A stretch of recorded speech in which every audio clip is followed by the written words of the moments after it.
We continue now at the top of Daf Tzadi Chesam and Beis Meseches Zevachim. This is Zevachim Daf 98b. On the previous Amud, Rava said that Pshita li, it is obvious to me, Dam chatos lamata, if the blood of a chatos is below, we'll see Rashi in a moment, V'dam ola lamal, and the blood from a carbon is above, then ton kibus, then certainly washing of the garment is required. Rashi explains Dam chatos lamata v'dam ola lamala means as follows: Nafal dam chatos tchila al habeged. If first the blood of a chatos falls on the garment, v'chazar v'nitas dam ola al oso kesem, and then dam ola, the blood of an ola, sprays on top of that stain. Now the halacha of washing the garment applies specifically to dam chatos. So what if you have again dam chatos lamata and dam ola lamala? But that's obvious. Ton kibus. There for sure you need to wash the garment. To dam chatos nogea bebeged ubalu abo, because the blood of the chatos is both touching the garment and it's also absorbed in the garment, and so therefore you certainly need kibus. You certainly need to wash the garment. And the Gemara continues. Boy Rava asked the following question: Dam ola lamata v'dam chatos lamala mahu. What if it is the dam ola, the blood of the ola, which is the first that touches the beged? That's on the bottom, and the dam chatos is above that. It's on top of the dam ola. So what would be the halacha over there? Do you need to wash the garment or not? Mishum nogeahu. On the one hand, we could say that the reason why you have to wash the garment is because the blood is touching the garment. V'ha nogea, and in this case as well, the blood of the chatos is touching the garment. Of Dilma, or maybe Mishum Baluahu, the real reason why you have to wash the garment is because it's absorbed in the garment. V'halo bola, and in this case it's not absorbed, because again in this case the dam chatas is lamala, it's above, it's on top of the dam ola. And the Gemara continues, Hadar Pashta, then Rava answered the question as follows: De'ein tu'unin kibus, that in this case where the dam chatas is lamala, washing the garment is not necessary, because again, it's a halacha that has to do with balua, it has to do with absorption, and in this case it is not absorbed. And the Gemara continues on. My Rava says, Pshita li, it is obvious to me, dam al bigdo, let's say there's blood in a person's garment, so chotzet, so then it's a chatzitza, it's considered a separation. Rashi says, chotzet l'inyan tvila, this is talking about in terms of immersion in the waters of a mikvah, bebeged shenitma, let's say you have a garment that became tameh, so if there's blood on that garment, that's going to be a chatzitza, and therefore it's going to be a separation between the garment and the water, it's not going to be a good immersion. V'im tavachu, now if the person is a butcher, meaning he doesn't care about having blood on his garment, so that ain't no chotzitz. He's not makbid on it, he's not strict about it, so then it's not considered a chatzitza.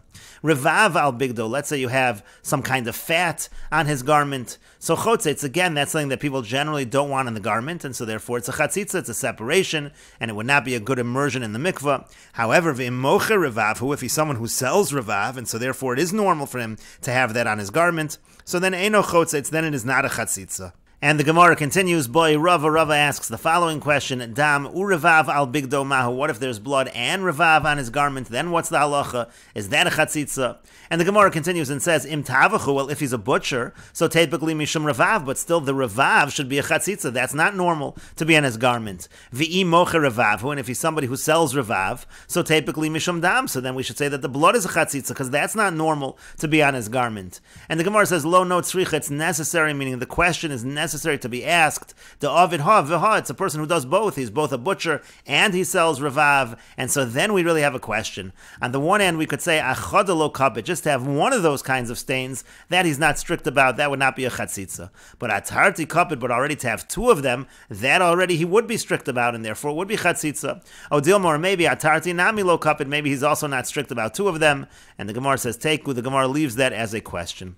Rashi says revav. What is revav? It's kol davar hanisach. It's anything that melts. Kagon shuman v'chela v'shaiva, whether it's fat, whether it's wax, that would all be included in revav. Rashi says v'tepuk le mishum revav, again in a situation where the person is a butcher, but isn't the revav a chatzitza? She'eno ragalbo, he's not accustomed to that. Umakbid olav v'hav chatzitza, he's strict about it, it would be a chatzitza.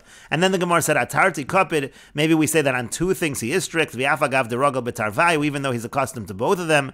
Genaihu lo sheyiru shneim al bigdo, but still it's disgraceful that both should be on his garment. Odilma lo kapit, or maybe he's not strict about that. Ho'alu v'shneim ragel, since he's accustomed to both of them. Hadran aloch dam chatos, we will return to you perak dam chatos. And this is the end of the 11th parak of Meseches Zevachim. If you're enjoying these videos and this channel, please like, share, and subscribe, and take a look at the description box below to see how you can support this channel. And we will now begin the 12th parak of Meseches Zevachim. And the parak begins with the Mishnah, Tvul Yom and Mechusar Kippurim, a Kohen that's a Tvul Yom, or a Kohen that's a Mechusar Kippurim. Both a Tvul Yom and a Mechusar Kippurim have begun the purification process, but it is not completed. The Tvul Yom immersed that day, but he's still waiting for nightfall for the purification to be complete. The Mechusar Kippurim is waiting for the carbon to be brought. So in both of these situations, since the Kohen is still Tameh, Einon Cholkin Bekachim Lechol Erev, they don't take their portion of Kachim, of the Karbanos, to eat in the evening. And Rashi explains, Tvul Yom Mechusar Kippurim Hoel Ve'in Ru'in Lachila, since again they're not able to eat from the carbon. Ein Cholkin Lechol Erev, they don't take their portion to eat at night, Licha Sheyitaru, meaning from the point in time when they will be pure, at that point in time in the evening. Uva Gemara Mefarish time, and the Gemara will explain the reason. And the Mishnah continues, Onein, somebody who is in a period of acute mourning, that's right when the mace has died, who's a relative. So that Kohen, Nogeya, he can touch, Ve'eno Makriv, but he can't bring the offering.